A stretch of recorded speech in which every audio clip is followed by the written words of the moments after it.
Saint লুসিয়াতে super 8-এ যাওয়ার স্বপ্ন নিয়ে অস্ট্রেলিয়ার বিপক্ষে নামে স্কটল্যান্ড। এই ম্যাচের উপর চোখ ছিল ইংলিশদেরও।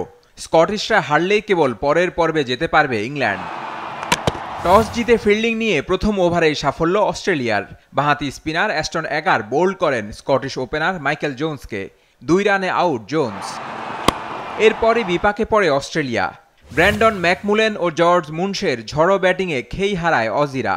পাওয়ার প্লে 6 ওভারে স্কটল্যান্ডের সংগ্রহ 1 উইকেটে 54 রান। মাত্র 26 বলে 50 তুলে নেন ম্যাকমুলেন। অভাবনীয়ভাবে ক্যাচ ফেলে স্কটিশদের কাজ আরও সহজ করে দেয় অজি ফিল্ডাররা। 9ম ওভারে মুনশেকে আউট করে অস্ট্রেলিয়া শিবিরে স্বস্তি ফেরান গ্লেন ম্যাক্সওয়েল। 152 স্ট্রাইক রেটে 23 বলে 35 রান করেন মুনশে। আরেক পাশে তাণ্ডব চালিয়ে যেতে থাকেন ম্যাকমুলেন। 10 ওভার শেষে স্কটল্যান্ডের সংগ্রহ 2 উইকেটে 96 রান।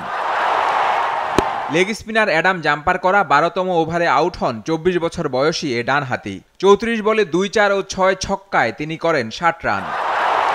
রানের চাকা সচল রাখেন উইকেটে আসা নতুন 2 ব্যাটার অধিনায়ক রিচি বেরিংটন ও ম্যাথু ক্রস।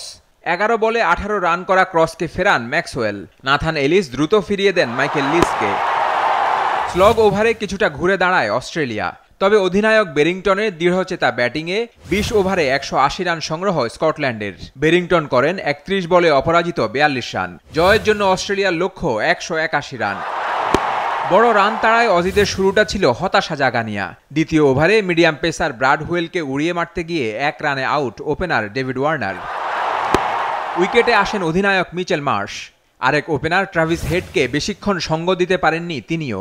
আউট হন 8 রান করে। মাঠে নামেন গ্লেন ম্যাক্সওয়েল। পাওয়ার প্লের 6 ওভারে অজিদের সংগ্রহ 2 উইকেটে 36 রান। মাত্র 11 রান করে বাঁহাতি স্পিনার মার্ক ওয়াটের দুর্দান্ত এক বলে বোল্ড হয়ে যান ম্যাক্সওয়েল।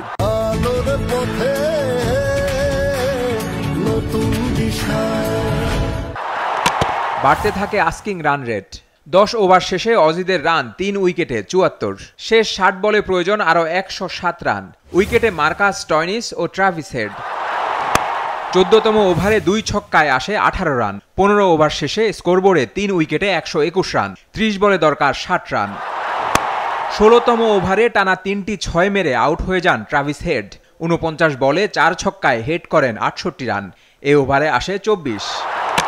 পরের ওভারে প্যাভিলিয়নের পথ ধরেন স্টয়নিসও। 29 বলে 59 রান করেন এই 34 বছর বয়সী অলরাউন্ডার। 18 বলে দরকার 26 রান। জয়ের কাছাকাছি অজি দল। পরের ওভারে 13 রান আসলে অনেকটাই সহজ হয়ে যায় খেলা। বাকি রান তুলতে বেগ পেতে হয়নি সিঙ্গাপুরে জন্মগ্রহণ করা টিম ডেভিড ও ম্যাথু ওয়েডের। 5 উইকেটের জয় পায় অস্ট্রেলিয়া। সঙ্গে ইংল্যান্ডকেও পাইয়ে দেয় সুপার 8-এর টিকিট।